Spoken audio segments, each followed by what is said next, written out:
Okay, so last night I'm minding my own business. My husband comes in, he sends me an article via text telling me that former Wisconsin DB Xavier Lucas withdrew from Wisconsin and enrolled at the University of Miami.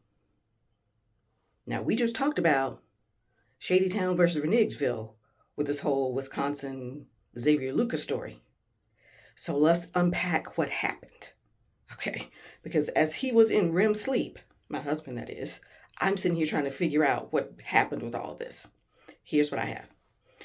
So, the first thing is, I said previously that he had entered into a contract with the collective. That is not true. He entered into a contract directly with the university. How is that, you say? Well, you might have heard about the House versus NCAA settlement. Okay.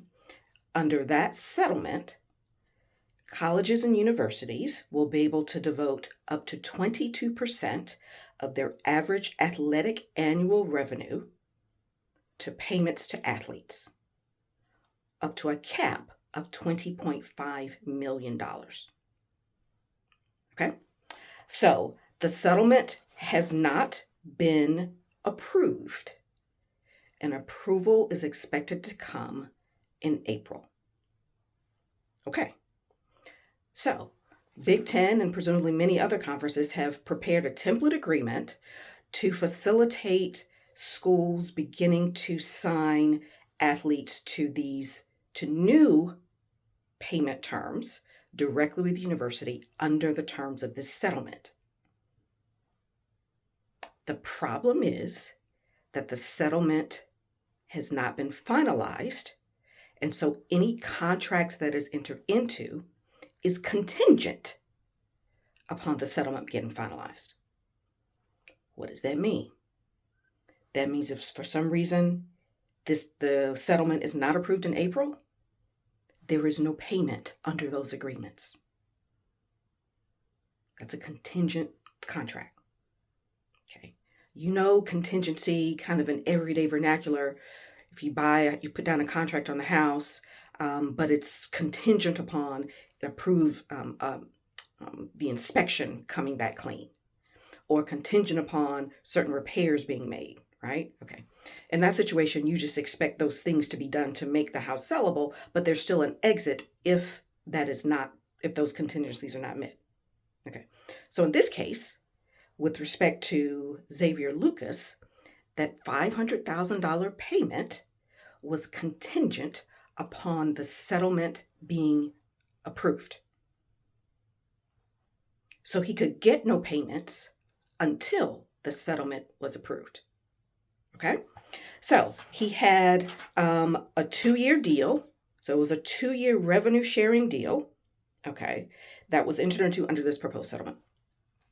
Now, the contract required that Lucas stay at Wisconsin for the 2-year term, and it gave the university non-exclusive rights to his name, image, and likeness, except that it prohibited other schools from using his name, image, and likeness. So that means he could go get a branding deal with a potato chip company, for example, or a cheese company, since we're talking about Wisconsin. Okay. But he can't have an NIL deal with the University of Miami. Okay. So after that, a contract was signed. Then he decided he wanted to enter the portal. The school says, no, I got a legitimate contract here. You can't go anywhere. So they failed to enter his information into the portal. Now, we know that there's no place in the rules that says that a university can fail to accept the portal application from an athlete. You got 2 different sets of rules here. Which one's govern and control? We don't know. But we do know they're like, no, you can't go. Okay. And didn't enter his name in the portal. Holding him hostage was how it was described. Okay. So, what he did which apparently is completely legitimate under NCAA rules, was he academically withdrew from Wisconsin and he enrolled at University of Miami. Now, technically, he's enrolled to start in the fall of 2025.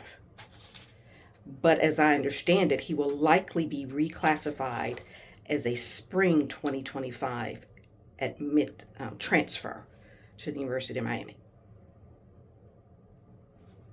So what probably happened, because you're like, what happened? What probably happened was a teenager didn't read the contract.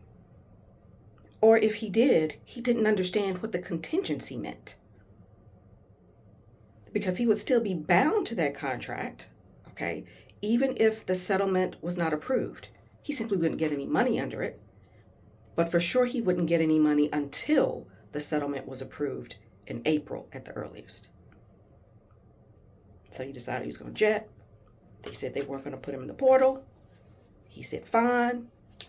And apparently his approach is legitimate under NCAA rules. Shady Town, the facts make it more interesting.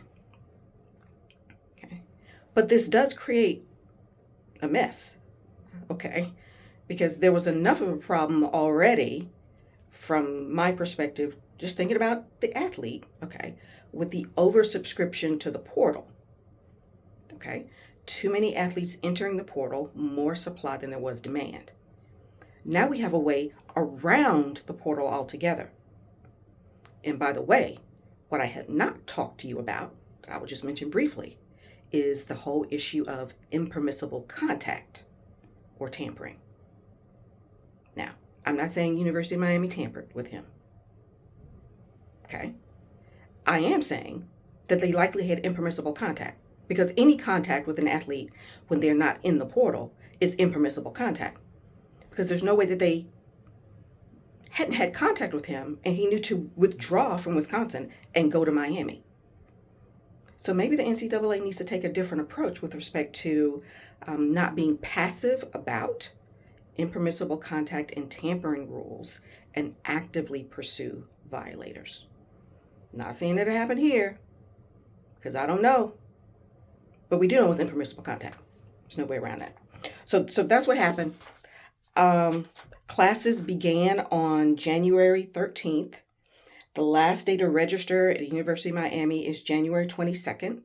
So technically he can still register this semester because they have all these special rules for athletes when they're entering into the portal and, trying to get registered for spring. So that's what I know for now. Let me know what you think. Happy to talk more about it. It's going to get messy before it gets clean. But that's the latest.